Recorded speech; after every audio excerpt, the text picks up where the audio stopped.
నేను ముక్కుసూటిగా మళ్ళీ అడుగుతున్న అబద్ధాలు రావుని టీమును అడుగుతున్నా,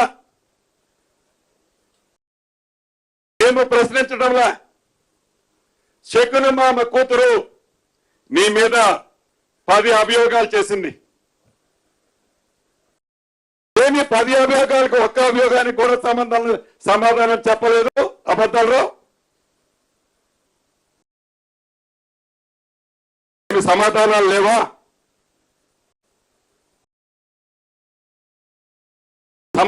సమాధానాలు ఉండి ఉంటే నోరు తెరవచ్చు కదా. మీ కుటుంబ పంచాయతీలు, మీ కుటుంబానికి సంబంధించిన ఆస్తులు,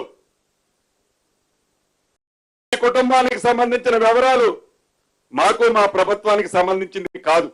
అయినా కూడా మీ కుటుంబ పంచాయతీలు తీసుకొచ్చి ప్రజల పంచాయతీలాగా మీ కుటుంబ విషయాలు తీసుకొచ్చి ఈ ప్రభుత్వ విషయాల్లాగా మీరు ఎలా తీసుకొస్తారు? మీరు ఎలా మాట్లాడతారు? మీ బురదని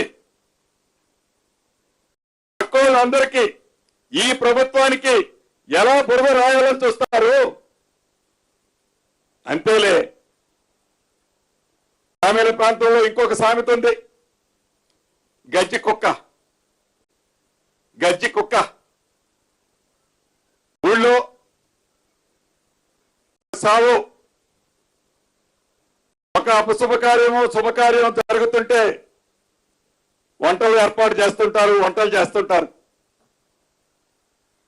వంటలు చేసేటప్పుడు కొన్ని గజ్జి కుక్కలు ఉంటాయి ఆడ.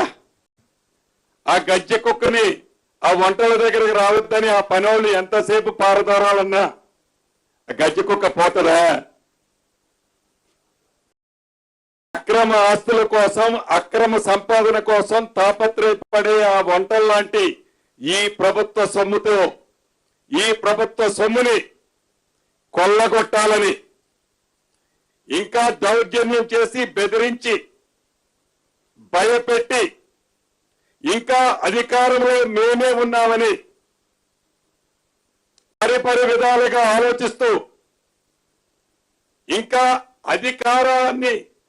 అధికార దర్పాన్ని ప్రదర్శించాలని చూస్తే గజ్జి కుక్కకు పట్టిన కథే పట్టుద్ది. గజ్జి కుక్కకు పట్టిన కథే పట్టుద్ది.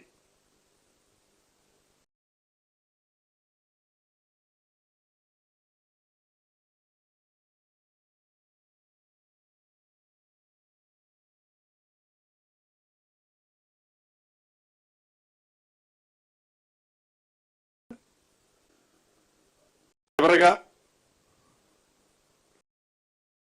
అసెంబ్లీ సాక్షిగా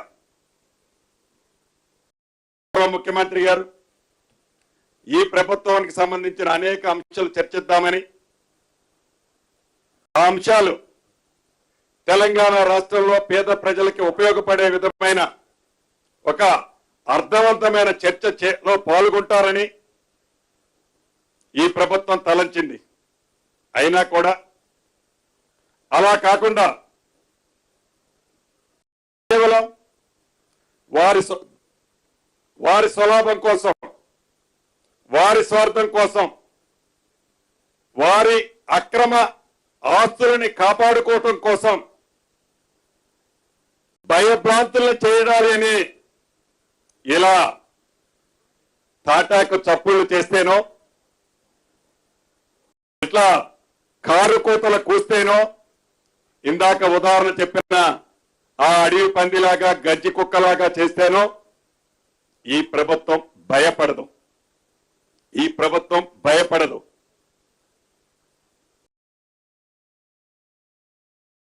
చాలా స్పష్టంగా చెప్తున్నా,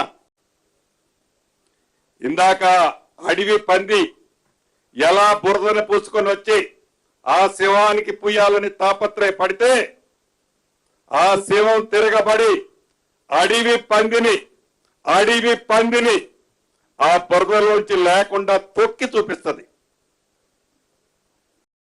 మీ అక్రమాల చిట్ట, మీ భూదందాల చిట్ట